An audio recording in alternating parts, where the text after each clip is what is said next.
Hello guys, today we are going to discuss about controllers. So what is a controller and what are the different types of controllers and how can you optimize the controller action. So these things you can learn after seeing this video. So basically we are going to see PID controllers. I come in a little while what does PID means. So in your daily life you might have encountered many scenarios like you're traveling in a car. So you want to reach your home. So what you will do, you will see how much far it is, and accordingly you will accelerate or decelerate the car. And another example, if you are traveling, if you are a pilot and you are driving an aircraft, you want to maintain a certain altitude from the ground. What you will do is you will compare the height sensed by the altimeter, and you will see what is the required height. You will compare these two, and accordingly you will increase or decrease your altitude. And many more examples are there. So how do you control a system in order to get a required desired output? So if you take a simple example like a car, as I told before, you want to go to your home which is 50 kilometers away from your home.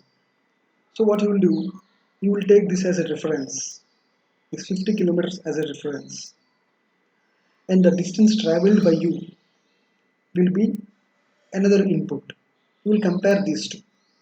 If these two are equal, then it means you reached your home. If these two are not equal, then you should accordingly give input to your system. System is a car and it will get you to the required destination. So mathematically, I can say that it is having a plant. Okay, I will tell you what is meant by plant. It is having an input and an output.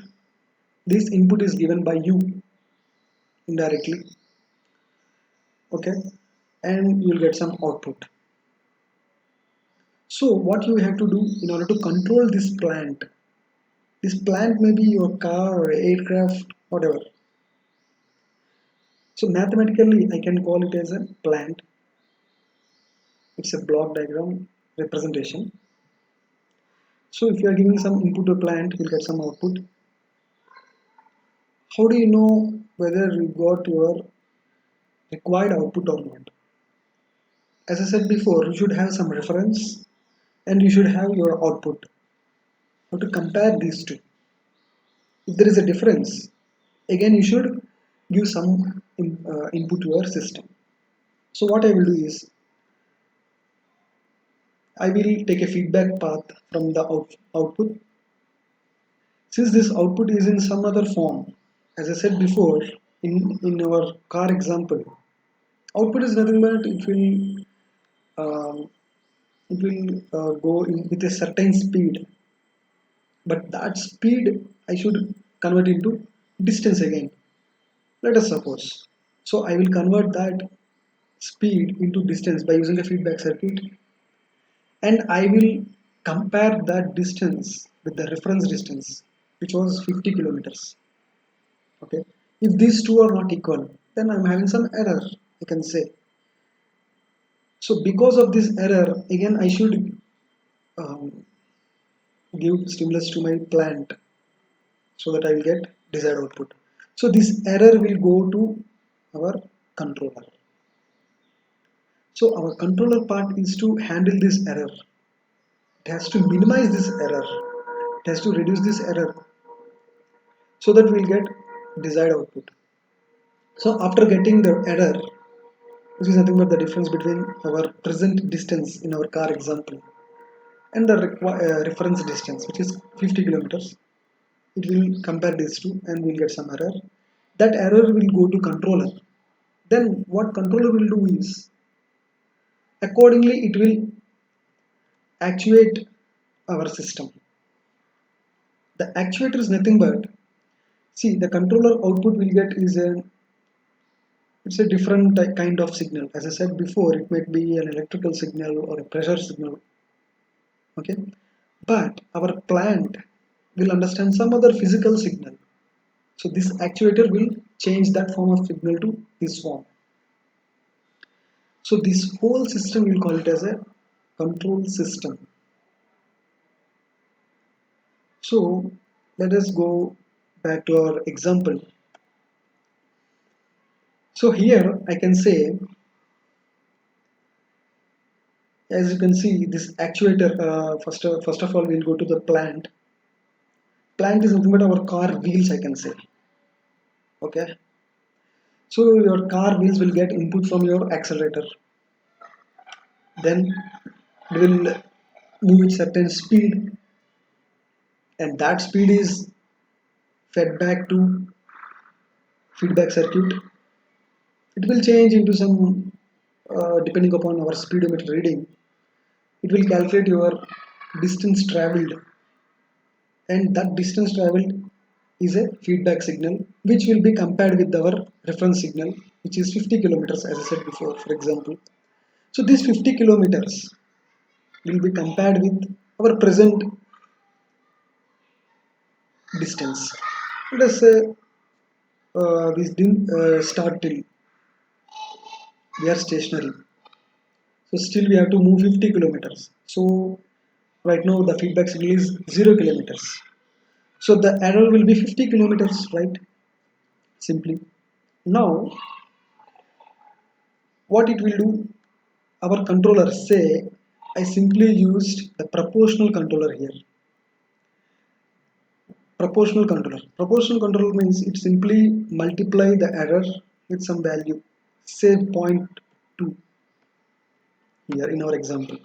So what we'll get, we'll get some 10 units. It might be amperes or pascals, etc., because it depends upon your system. Okay, now this output is given to actuator. Let us suppose we are using an electric car. In electric car, our wheels will be driven by motor. So as I said before, our plant, which is nothing but car wheels, will be driven by motor. So for a motor, the input should be current, because depending upon that, the motor speed will vary.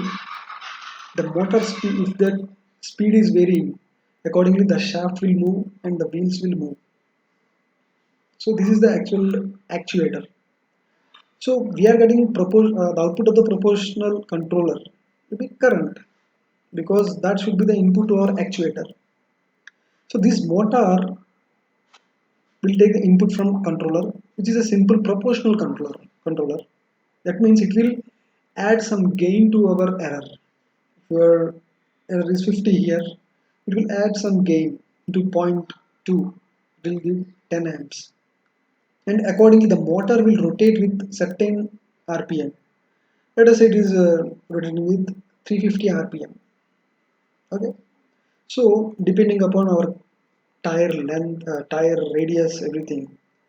So you would have got 40 kilometer per hour speed. Now what happens? Again, this speed is taken back to the feedback circuit. So this speed will be calculated, the distance will be calculated from the speed, and again it will compare. So this is, I can say this is an automatic electric car. Okay. So this is how a simple example I have given for proportional controller. So in proportional controller, we will simply use a simple block which will add gain to your system. Okay. So this is a simple controller. Even this controller you can use in our daily life. Like, see, if you want to move 10 meters from your source, your brain itself, what it will do, it will calculate the distance between you and the destination, and you will walk accordingly. It's a simple proportional controller. Okay. So this is nothing but the proportional controller.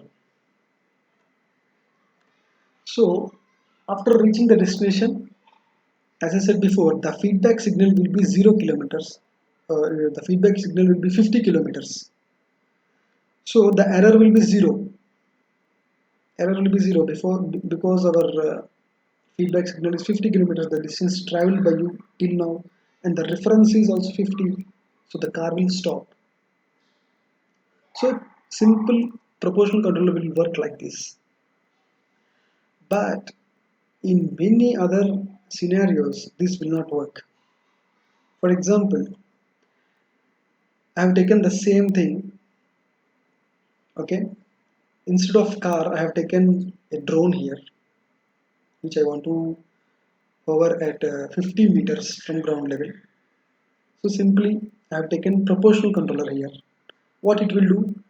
Here, the plant is nothing but rotors because the um, drone will be having rotors. It will rotate, and accordingly, it will get aerodynamic lift. It will move. So that rotors will get input from again motor. It's an actuator, and how that motor should rotate, that will be told by our controller, proportional controller, depending upon our feedback signal on the reference. Here the reference is 50 meters, the same way as we seen before. This system will work.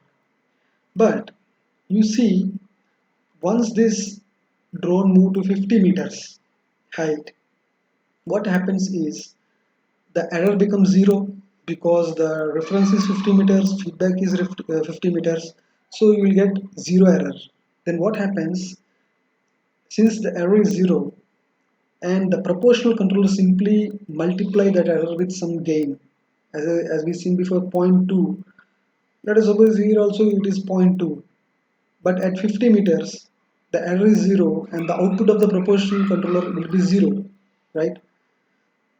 Because the error is 0, and hence the motor output will be 0 and the motor stop working, and because this rotor stop working, the drone will start falling down, and when it falls down, again you will get some positive error because the feedback signal and the reference is different. There is a difference between these two. So again, the proportional controller, what it will do, it will give some more input to the motor, and the motor will start driving the rotors. Again it will start going up. Again, after reaching certain required height, it will start falling down because the rotors will stop working. That means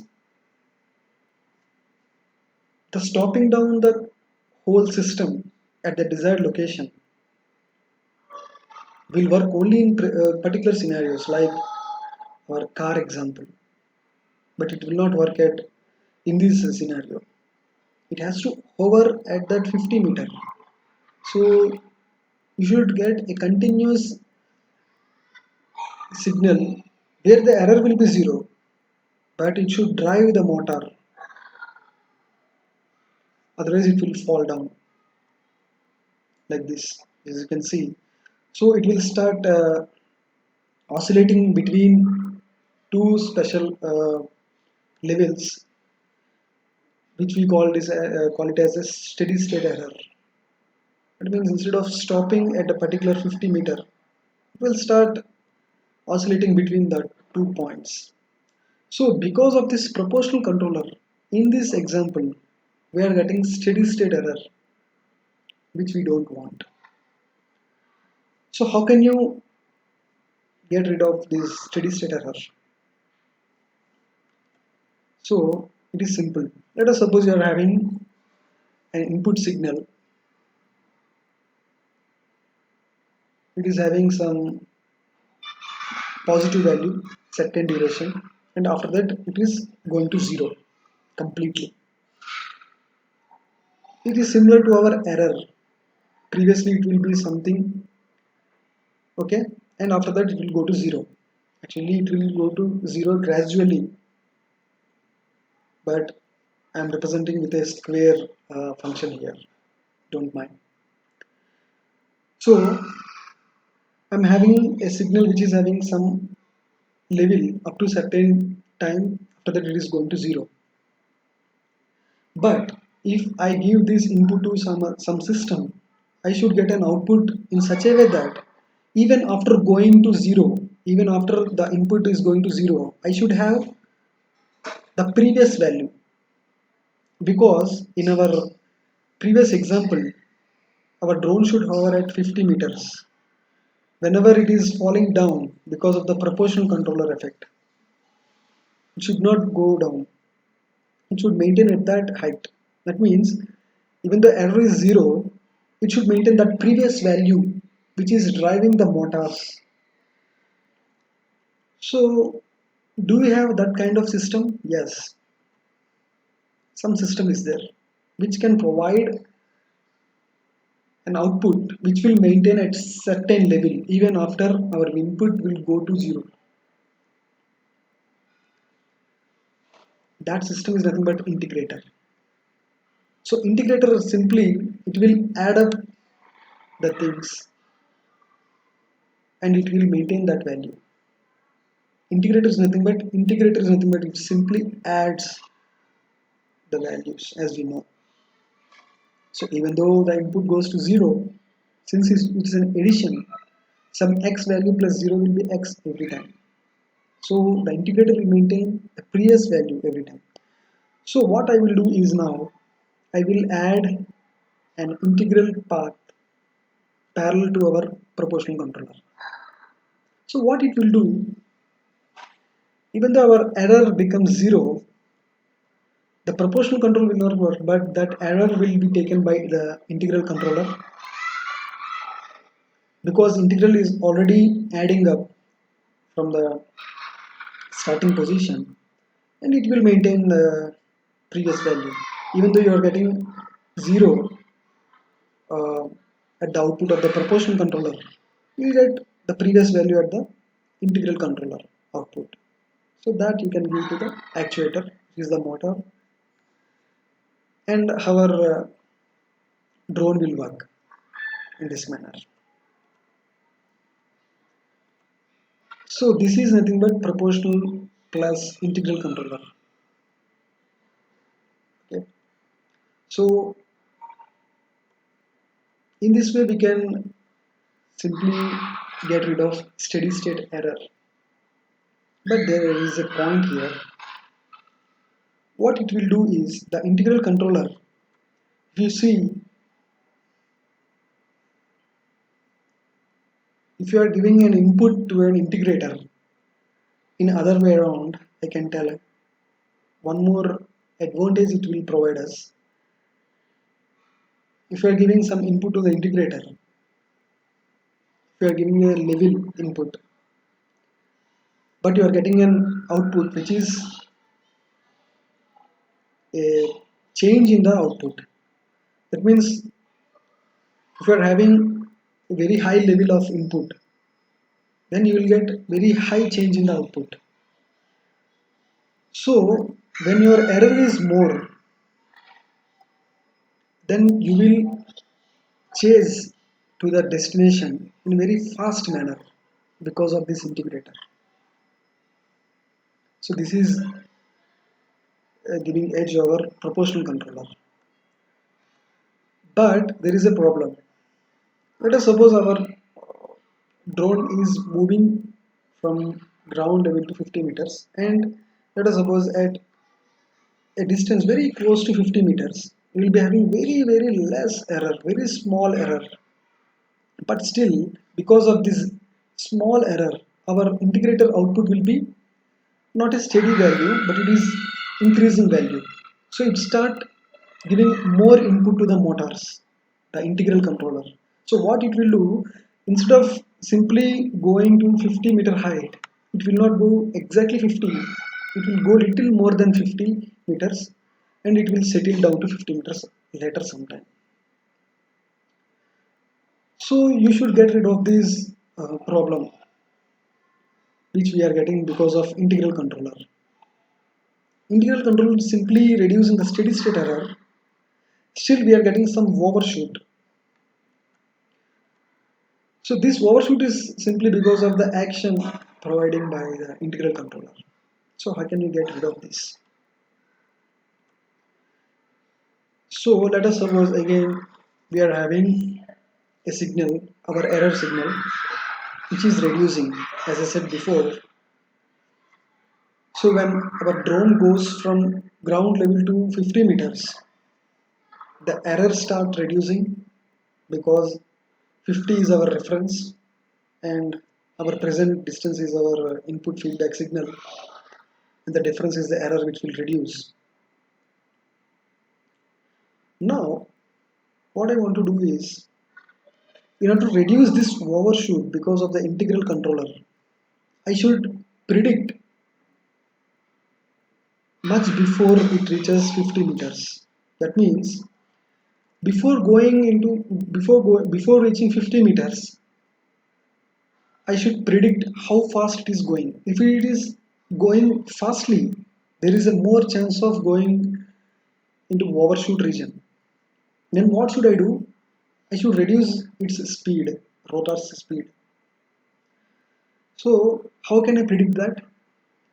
Simply, if you are having an error which is reducing, if it is reducing in a faster rate, then I should reduce my speed, because if I don't reduce, since it is going with faster speed, it may go into overshoot region. So I should provide such a kind of signal which will simply depend upon the rate of change of error.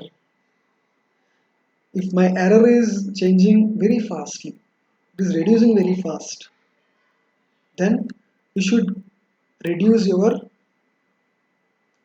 controller output in order to avoid overshoot. So I should have a system which can provide a negative signal if the rate of change of error is more. Because if the rate of change of error is more, that means error is reducing fastly, which means my drone is going very fast. It may go into overshoot region. So I should provide a negative signal, a negative, that means I want to reduce the speed of the rotors. So which kind of system I can give? This is nothing but a differentiator, because the differentiator simply gives you the change in the input signal. If you see, the error itself is changing in a negative direction, so the change is negative, so the output will get a negative. If you are providing an input which is changing in a positive manner, that means the change is positive, it is increasing. Since the change, differentiator simply gives the change, then you will get a positive output. So here in our example, when our drone starts from ground level to 50 meters, let us say very near to 50 meters, as I said before, the error starts reducing fastly because of the integral controller, because it will increase the speed of the motors, the integral controller. But because of that, our error will start reducing fastly. If you give this input to differentiator, the differentiator output will be a negative value, some value negative, depending upon the change in the error, the dE by dt. So if I give differentiator in the controller, the output of the differentiator will be reducing the speed of the rotors. So I want to simply add differential controller along with P and I, proportional and integral controllers. This differential controller will take the input from error, but it simply calculates the rate of change of error, and depending upon that rate, the output will be negative or positive. If the error is reducing very fastly, then the differential controller will provide a negative feedback. That means it's kind of braking. Instead of going overshooting your drone, it will break that uh, drone, and instead of going into the overshoot region, it smoothly reached the 50-meter distance. So this is the differential controller. This is the advantage of differential controller. It avoids the overshoot. So simply I can say, by using P, I and D, I can simply get the required operation of the system. With proportional controller, I am getting steady state error, which this integral controller will reduce. But because of integral control, I may get into overshoot region, and again I can reduce that using a differential controller.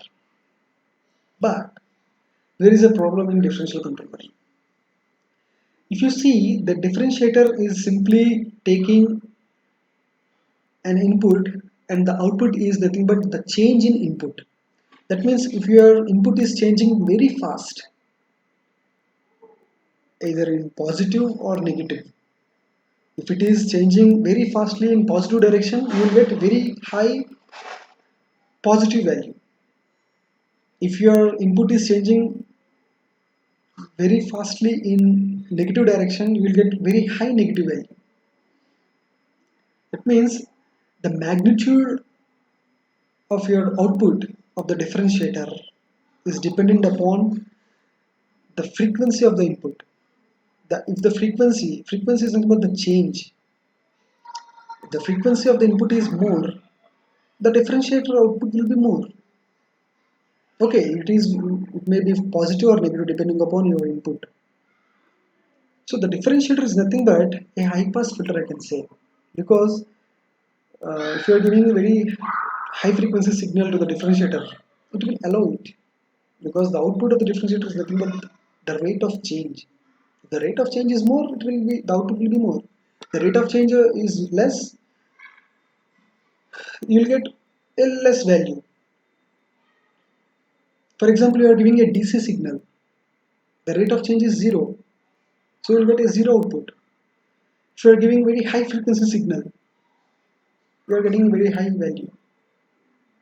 So differentiator is nothing but high pass filter. It only allows high frequency signals. If it is a low frequency signal, the rate of change of input is very low, then you are getting very low output. It is a DC, zero frequency, it is not changing, you are getting 0.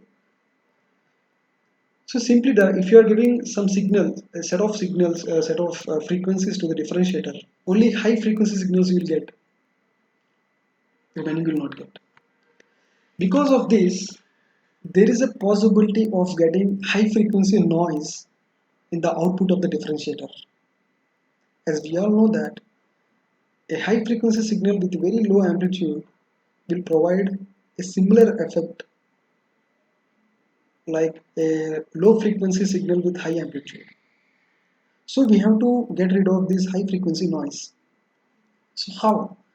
We simply add a low pass filter before this differentiator. Okay, that means it became a band pass filter, because you have to cut out the high frequency signals, but you should not cut the required high frequency. You should cut up to some level. Beyond that you can cut, but you should have some required high frequency. So that's why you will put differentiator and low pass filter. So combined you are getting differential controller. So you should not use simple differentiator in our PID controller. If you use that, you will be getting a high frequency noise at your differentiator output. So in order to filter that high frequency noise, you will put a low pass filter again. Okay. So in Laplace domain, I can say this low pass filter can be represented by n over s plus n, where n is nothing but uh, the cutoff frequency, at which point you want to cut off this low pass filter. And differentiator anyway you can represent with simple s, because it is proportional to your frequency. So by using this PID, you can get a simple uh, required system. Now, let us see one more scenario in which, so I have designed a control system to my drone using this PID controller. I have taken proportional controller and integral controller and differential controller, and I have added low pass filter to my differentiator in order to reduce the high frequency noise. Now imagine I want to play with my drone. Instead of releasing it normally, have switched on my drone, but uh, I am I am holding my drone. I have switched on my drone and I'm holding my drone. I'm not letting it go. Then what happens? What happens is it tries to rise over the ground, but I am holding it. So what happens is, see, because I turned on my drone, my control system will start working. My reference is 50 meters. Feedback signal is 0 meters because it is at ground. The difference is 50 meters. Proportional controller will work. Integral controller will work. Controller will start working. But if you take integral controller, what it will do is, since the error is uh, not decreasing, okay.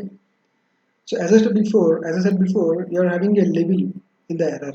You are having some error, 50 meters of error. Then the integral controller will start giving output, which is a change in the output. You are giving a steady input, but the integrator output will be a change. Since I am holding my drone, I am not letting it go.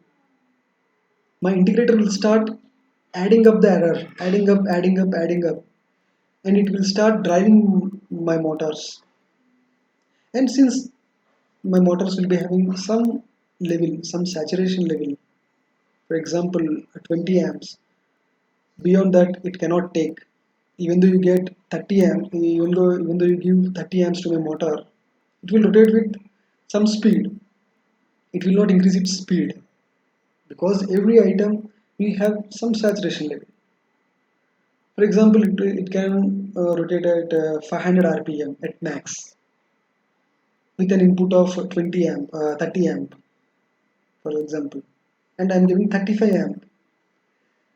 Then it will rotate with 500 rpm only. It will not increase. It cannot increase its speed because there is a limitation in every system. The motors will run into saturation, but my integrator is asking it to increase its speed because there is some error here. I'm holding it, not letting it go. So after that, what I will do is I will suddenly release my hand. Then what it will do, because my integrator output is it is giving very much um, high output, which is beyond the saturation level of my motor. What it will do is my motor start working at its highest speed, which is not required to hover at 50 meters. For example, to hover at 50 meters, my motor should run at 400 rpm. But since my integrator is giving very high output and my motors are already in saturation region, it will work at very high speed at 500 rpm. So instead of going to 500 meters, it will go more than that, like this. It will go more than 550 meters. So I can graphically represent this scenario. I'm having an error. So this is the maximum drive I can have to my motor. So because of this error, my integrator will start integrating, adding up the error. It crossed the maximum drive level of my motor. And when I suddenly release my hand, the drone will start moving from ground level 50 meter and the error start reducing. So the error start reducing. But at the time, it will not reach 50 meters. It will shoot up beyond 50 meters because of my integrator output. Because my motors are working at saturation level, very high speed, maximum limit, it has occurred. So when the error is zero, it start changing its direction. The error start changing its direction because the drone was hovering beyond 50 meters. Okay, so my input level is more. For example, say 70 meters, and the reference is 50. So you are getting a negative error. Okay, that means the input to the integrator is a negative value. Previously it was positive, now it is negative value. So what it will do, the integrator start subtracting the values. So the integrator output will start reducing. And anyway, my maximum drive I didn't am working at more than the maximum drive of my motors. Okay, and the error is increasing in negative direction because my integrator output is still at very high level. Then what happens? By subtracting the values, it will come to a level where it will provide an output which is less than the maximum drive of my motors. Then my motors will start reducing its speed, maximum speed. Then it will start coming to 50 meters height. So if you see, even though my error is zero, still the integrator output is integrating, and this is known as integral windup. So I should take care of this integral windup in my integral controller. So finally I will add anti-windup circuit in my integral controller, and this is the whole system. In my coming videos I will come up with anti-windup techniques. How can you anti-windup? A little more detailed video I will present. So finally, this is the PID controller. We started with proportional controller. To reduce the steady state error, we have introduced integral controller. And in integral controller, we are getting a overshoot, which can be reduced with a differential controller. And also, we are adding anti-wind-up circuit in integral controller. And in differential circuit, we are having high frequency noise problem, which we can reduce with a low pass filter. And this is the whole controller. So in Laplace domain, I can say the error is in E of S, and the output of the controller is say Y of S. It is nothing but addition of proportional controller Kp. It is a simple gain, and the integral controller, as I said before, it is having 1 by S as its transfer function with some gain Ki, and differential plus low pass filter is S into N divided by S plus N with some gain Kd. So by changing Kp, Ki, Kd values, you can get the required output. And also come up with these videos with another video in which you can see how can we tune these Kp, Ki, Kd values to get the required value. Thank you.